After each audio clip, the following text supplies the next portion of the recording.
Eu fui garota de programa por muitos anos. Em uma noite, 8 homens tentaram me violentar.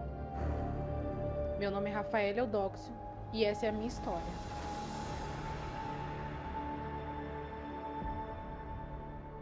Eu sempre busquei ser desejada e amada. Então, desde a minha adolescência, eu fazia sempre chamando atenção na escola, ou eu fazia de alguma forma que as pessoas gostassem para que eu aparecesse, ou eu fazia para agradar as pessoas para elas gostarem de mim. Esse desejo de me sentir amada veio desde a minha infância, porque a minha mãe saiu de casa quando eu tinha 8 meses. Então, meu pai sempre teve muitos relacionamentos, então nunca tinha uma relação duradoura. A minha vida foi marcada por relações curtas desde a infância. E até que eu vim sair de casa. E aí veio o meu casamento, que também foi muito frustrado. Então, quando eu me vi sem uma estrutura para recomeçar, depois da minha separação, eu acabei vendo que a prostituição poderia me trazer dinheiro e atenção. Eu vi um anúncio e fui até o local. Então, eu marquei como se fosse um teste, né? Para chegar no local e fiz o teste. E claro que a pessoa aceitou, né? Fui avaliada e já comecei a trabalhar. No começo, eu achava aquilo ali libertador, porque eu me sentia desejada, eu ganhava dinheiro, eu estava bem ali. Mas ali depois vieram os problemas. O medo também me assombrava, porque eu sempre entrava nos carros sem saber se eu ia voltar ou não. Então, toda vez que eu entrava, eu não sabia se eu ia voltar com vida ou como eu ia voltar. Quando eu entrei num carro e eu fui levada até Niterói e depois 8 homens me pararam, foi quando eu realmente pensei que não ia ter mais nada, que eu ia morrer ali. Só que em vez de eu raciocinar, pensar alguma coisa, não, eu continuei. No dia seguinte eu estava me prostituindo de novo. Toda vez que eu terminava um programa, eu tinha que fazer alguma coisa diferente. Ou era beber, ou era fumar maconha para acabar esquecendo daquilo que acontecia. Porque eu já não me sentia mais. Eu nunca me sentia feliz, né? Depois de um programa, porque eu sabia que ali eu estava sendo só uma mercadoria. Sempre me senti um lixo. Eu sempre queria que minha vida acabasse.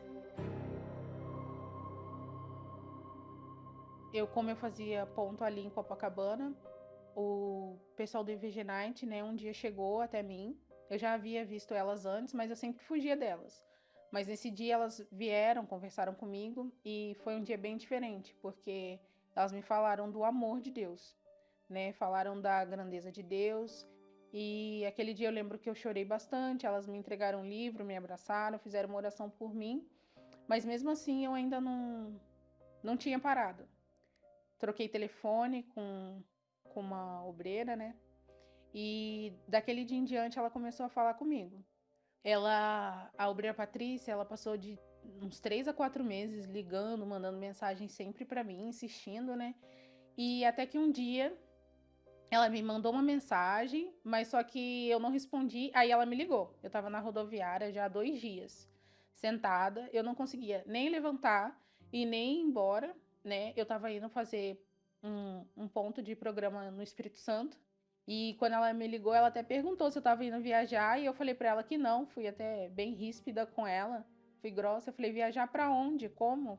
E ela falou pra eu ir até a igreja. E naquele dia, foi uma segunda-feira, isso eu me lembro como se fosse hoje. Eu cheguei com a minha mochilinha assim nas costas, 2 malas, e ela falou: "Você veio". Eu falei: "Você mandou, eu vim. Agora eu vim". E eu não tinha para onde ir. Eu não tinha o que fazer. Então ela se juntou ali, elas viram um hotel perto da igreja, era um hostel, na verdade. E ela falou que no dia seguinte ela falava comigo. Deixaram pago e eu jantei, né, aquele dia também, um monte de gente desconhecida falando comigo como se já me conhecesse. Eu não sabia que elas já me conheciam, porque elas já oravam por mim sem eu saber. E aí, no dia seguinte, já era quarta-feira, que aí eu fui na igreja de novo. E aí foi a primeira vez que eu realmente assisti uma reunião, né, do começo ao fim. Mas aí, no dia seguinte, já eu comecei a trabalhar com a venda de trufas. Que ela me deu uma cesta de trufas e aí a gente começou a trabalhar, né? Eu digo a gente porque ela me ensinou a fazer, a como eu ia vender, como que eu ia fazer. E, na verdade, as pessoas da igreja me ajudavam a comprar e eu vendia ao redor da igreja. E aí, do hotel, eles conseguiram, né, uma casa para eu morar. Era bem perto da igreja, que foi uma coisa também que ela priorizou para eu poder ir e voltar. E também não conseguia entender por que aquelas pessoas estavam me ajudando. Eu sempre estava fazendo o quê? Sempre em troca. Eu sempre dava alguma coisa para receber alguma coisa. E aquelas pessoas não, elas começaram a se mobilizar para colchão. Quando eu vi já tinha micro-ondas, compra. Uma obreira falando para mim, eu vim fazer, ligando para mim, eu trouxe suas compras. E eu não entendi aquilo. Então, conforme foi passando o tempo e eu fui estando na igreja, fui sendo moldada, né? E eu fui aprendendo o que era certo, o que era errado. Já não me prostituía mais, eu já tinha começado a trabalhar, mesmo com a venda de trufas, né? Eu já tinha começado a trabalhar. E eu ficava pensando como seria se eu fosse parecida com elas, né? De receber o mesmo espírito. E eu decidi, né, me batizar. E ela foi acompanhando todo o processo. Ela perguntou se era aquilo mesmo que eu queria, se eu tinha certeza. E eu já não sorria. Há muito tempo eu já não tinha sorrido. E foi, acho que, uma das primeiras vezes que eu sorri. Quando ela me abraçou ali, eu não tinha nada para oferecer. E ela, mesmo assim, ela falou para mim que ia dar tudo certo, que ela estava comigo, independente do que acontecesse. Ela já me falava sobre o Espírito Santo, mas eu não entendia quem era o Espírito Santo, o que era o Espírito Santo, por que eu tinha que ter. Quando eu cheguei, estava na época da Fogueira Santa. Só que o meu sacrifício veio um pouco depois. Eu ainda não entendia. Então, veio no jejum de Daniel, né? Que foi a minha Fogueira Santa fora de época. Foi um pouquinho depois. Eu decidi entregar a minha vida no altar, porque a vida no altar é realmente a troca, né? Da vida nova, a vida velha pela nova. Então eu sabia que eu tinha que deixar as minhas manias, o meu jeito. Eu troquei de número de celular, eu apaguei todas as minhas redes sociais. Eu comecei a pedir perdão para as pessoas que eu precisava pedir perdão. Então não era só o material, era deixar a Rafaela, para ter uma Rafaela de fato e de verdade com o Espírito de Deus.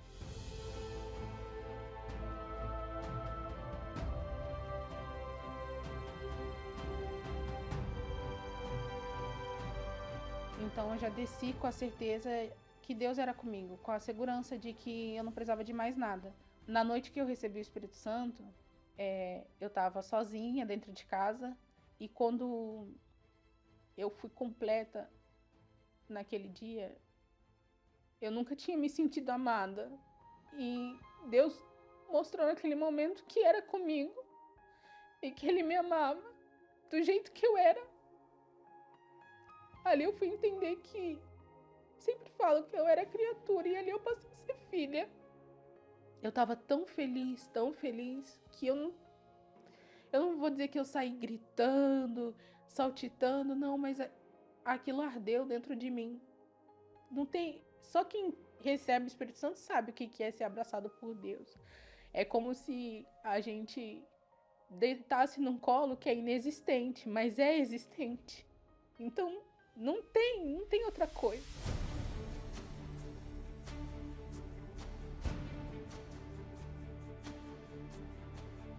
Falar do amor dele começou a ser algo natural, começou a ser espontâneo, porque do mesmo jeito que um dia falavam para mim, eu passei a falar dele.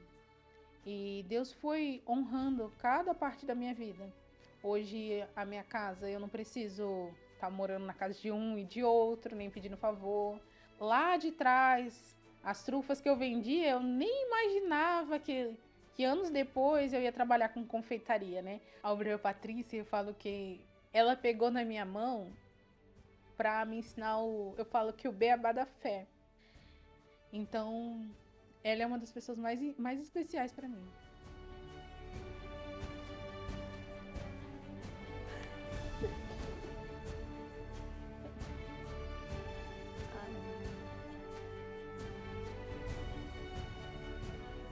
Em pensar que essa garota era aquela garota e hoje ela tá aqui. assim, é muito forte pra gente que acompanhou, que viu todo o sacrifício que a gente fez. Não tem preço, não tem preço. Eu faria tudo de novo por uma alma. E olhar assim, né? Eu nunca me imaginaria hoje sendo uma prostituta. Mas há 5 anos e poucos atrás, eu nunca me imaginaria estando aqui. O espírito que está aqui dentro com certeza é outro. Não tem nada a ver com aquele que habitava ali. Nada a ver mesmo.